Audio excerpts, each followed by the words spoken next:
Hey there, what's up guys? Dr. M3 here for the newest video in the series of finding my new daily driver. As many of you know, I've been driving a BMW i8 as my daily driver for the last 6 years. I love that car. And although it only has about 26,000 miles, it's a car that I've decided is going to stay in the permanent collection. So I'm now in the hunt for the new ride. And I've been driving a couple of Teslas. I've driven the Model 3, the Model X, and now I have behind me the Model Y. So if you're new to the channel, go ahead and hit the subscribe button, turn notification on if you kind of want to see me go through this journey. Now, having said that, I am no novice to hybrids. In fact, if you've watched the videos, you can see that for once I like performance cars, and I've had the hybrid experience. I did have the first experience of range anxiety. That was a BMW i3 years and years ago, and that's kind of went away when I got the i8. So now I'm looking at the next car, and so I'm trying to figure out what exactly that car is going to be. Now, I've talked about the RS6 Avant. Unfortunately, although that may join the garage at some point, it's not likely to be my next daily driver. The next car up is the car that's right behind me here, and it's the Tesla Model Y. Knowing me though, it has to be the Performance Edition, so that's what we're going to be looking at. It's in gray, it's got the Uber turbine wheels, and if you're not familiar with the Tesla models, they're basically 5 color options that you have. You've seen lots of other cars that are wrapped and so on, but there are 5 options. This happens to be the gray, and it's a $1,000 option. White is the base option, and that's free of charge. Everything else is optioned from there. The Performance Edition has a faster 0 to 60 time. They're all-wheel drive, so dual motors, front and rear as well. So that's what makes this car a little bit different. Now, compared to the Model 3, it's obviously higher, it's bigger, it has reduced range. That's because it's a bigger, heavier car. So the big question is, how does this drive relative to the Model 3? Is it just a lifted version of the Model 3? Are there better or different dynamics? And so that's what we're going to talk about while we drive this car. Now, I have my buddy who's with me. You saw him in another earlier video, Danny, who's driven with me and has been on the channel for quite some time now. So we're going to jump in the car and see what you think. So one of the things you're going to have to get used to, and Danny really literally just doing this, said to him, do me a favor, open the frunk. And the first thing he did was the first thing I would have done is reach down under to kind of open it from, you know, the footwell, but that's not how it works in the Model Y or in any Tesla.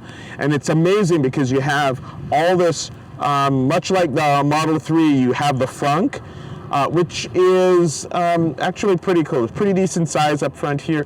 I didn't show you in the rear, and I'm going to go back there again to show you. I'm told you need to use 2 hands. In the trunk here, you do have,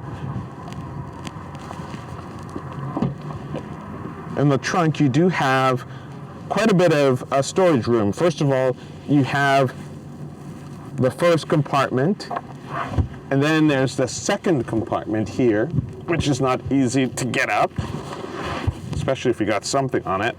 Ugh. They really should put a second tab there so you can lift it up. But that's the second compartment.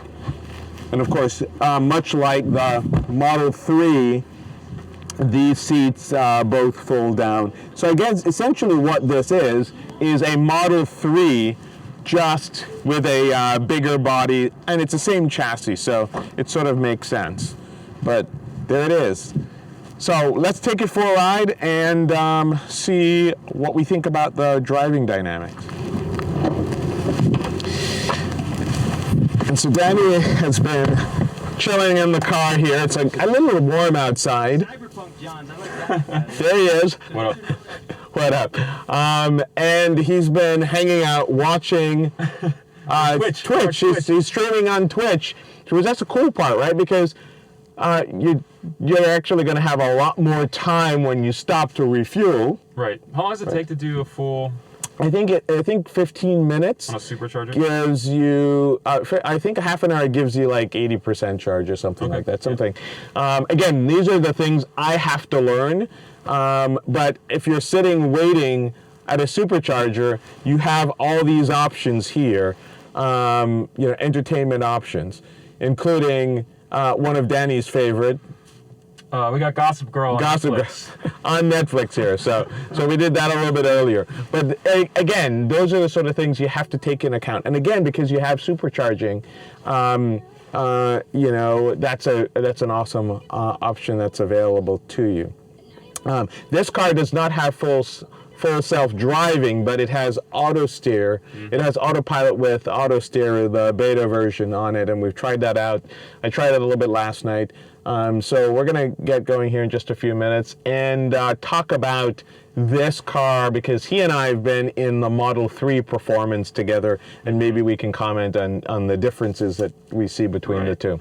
All right, so a couple of things that we obviously noticed in this car, besides, and we did this in the Model 3 too as well, is how roomy and, I should say, spacious and bright it is.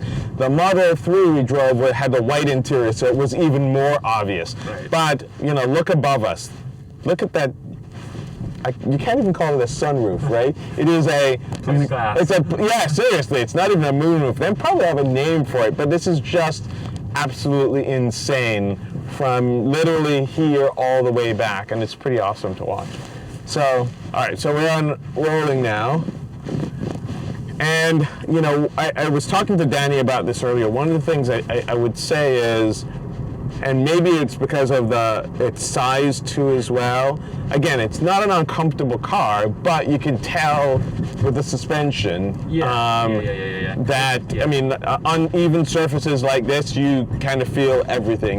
You're not really cushioned, but it's not, I wouldn't say it's not harsh, no. But and so I've seen lots of people who have done suspension upgrades and stuff, Right, and this car doesn't have air ride like the Model S or the Model X. Oh, okay. So that's the difference. It's not sophisticated. That's the only way you can really explain it. It's good though. Like it's still like responsive and sporty feeling, but I feel like there's room for improvement. Yeah, I mean, there's a target, right? They had a target price for this, and so even though it's a performance version, so it's got premium stuff, it's still in a category. Now, you may argue about the price. Right. I mean, there are lots of other cars that you could get that's more that are also premium in that price range. But then there are lots of the other intangibles, right? Sure. The autonomous driving or the autopilot, those kinds of things.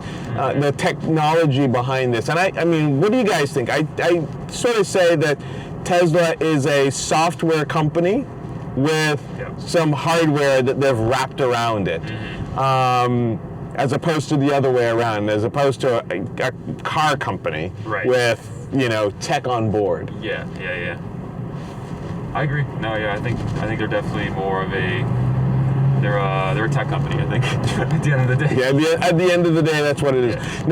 Now, talk to me a little bit about the driving. What else have you noticed? What would you say are the differences between this and the Model 3 that we drove yesterday? Right off the bat, you can feel it's heavier. Yeah. I don't know if what's like the battery situation? Is there theoretically more batteries in this than the 3 because of the weight, or is there the same amount of batteries? I don't know. I think it's still the same battery pack. Okay. Those are sort of things. In fact, if you guys know, because I guarantee you, we've got a lot of Tesla guys that are watching this, just comment down below. I'm in the process of learning a lot about Teslas because this is an option for me. But comment below. I mean, so let's assume that it's the same battery pack. It's heavier. You can feel it. You can feel it in the acceleration and the braking around turns. It's a little heavier, and I think that just has to do with just the weight. But it could be just the weight of the actual shape and form of the car, not necessarily the battery pack. But off the bat, that was like my initial impression. But other than that, it feels like a 3. Yeah. You know what I mean? It feels like a 3. And you know, we were talking about this earlier because, as you know, I actually had an X6M. Yeah. It has, you know, a bit of a shape of the X6M. Yeah. Which is not a terrible thing. It's not a terrible thing. Some people don't like it. Yeah. There was a lot of haters of the X6M. Yeah. Oh yeah. I was an X6. I love the X6M. It was controversial. I mean, because it just looked weird, but I love that But thing. I feel like this has more space than the X6M. Oh no, this has way more space Even though than the X6M is like on paper probably a bigger car. Yeah, I agree. That it was. I would say the X6M was a more muscular car. Yeah. Because it had bigger wheels. It was fatter. It's got bigger hips. The X6M felt like I was in the GTR. Yeah. Especially in the back. Yeah. Oh yeah. That is true. The headroom. I mean, if you were sat in the back of that thing, forget about it. If you're a tall guy, forget about it. But this, I mean, and again, it's because of this roof, which is kind of amazing. Yeah. This car has does not have the updated interior of the Model 3 yet because it still has the piano black. And I see what people say, hey, this is a fingerprint magnet and just collects dust. But sorry guys, that's going to bring this video to an end. It's been an awesome time in this thing. This thing is really, really good. And now I have to decide what exactly is going to be my next daily driver. The suspension on this is on the Model 3 Performance is a little firm, is not so great, and probably that's one of the first things that we'll end up modifying because it's kind of rough and it's noticeable and it gets annoying pretty quickly. But other than that, I think it's actually pretty cool. So it may be the next daily driver. Who knows? We're going to find out pretty soon because I need to make this decision. I'm going to make this decision before the end of the year, so stay tuned. Thanks again for watching, guys. We'll see you again in the next video. Be sure to go ahead and hit the subscribe button, turn notification on, follow me on Instagram, Twitter, and Facebook. And once again, guys, I really appreciate it. Keep motoring. Peace.